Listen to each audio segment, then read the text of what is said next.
हांव किशोराक म्हणा एकलेंच कारणां खातीर किशोरान एक मातशें काँग्रेसीक बेनिफीट ऑफ डावट दिवपाचो प्रयत्न केलो. सो किशोर तुजो प्रायम सस्पेक्ट नंबर 1 कोण, प्रायम सस्पेक्ट नंबर 2 खंयचो पक्ष? हांव इंडिविज्युअल्स विचारना, पक्ष.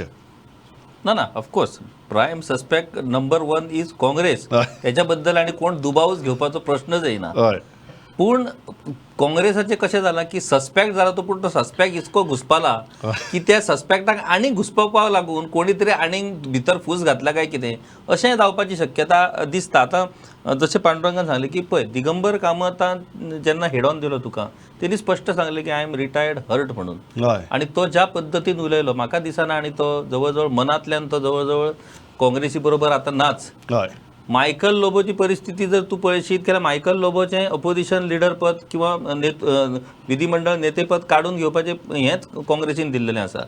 त्यामुळे मायकल लोबो आनी दिगंबर कामत हे त्या दोन आसात. आतां तिसरो कोण हो प्रश्न आसा.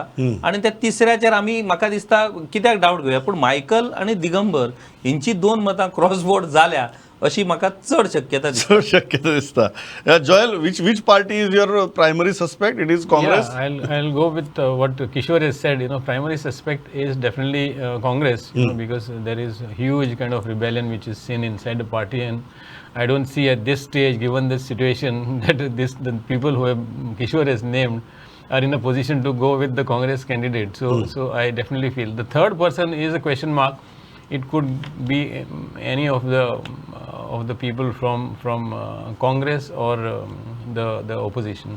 सगळ्यांचे एक लक्ष आशिल्लें हय जर क्रॉस वोटिंग जाता जाल्यार जे महाराष्ट्रान जाल्ले फाटले फावटी इलेक्शन ह्याही खेपेक जाल्ले महाराष्ट्र ह्याही इलेक्शनाक ह्या इलेक्शनाक जाल्ले तेच्या उपरांत रोखडेच ते पक्षांतर जाले, डिफेक्शन जाले. सो जर क्रॉस वोटिंग गोंयांत जाता जाल्यार एक सगळें चित्र क्लियर जावपाचें अशें आशिल्लें. सो हे जे 3 क्रॉस वोटिंग जाल्या तातूंतल्यान एक हें आसा की डिफेक्शन किंवा रिजायन करून कितें तरी राजकीय घडामोड फुडल्या काळजान जावं येता.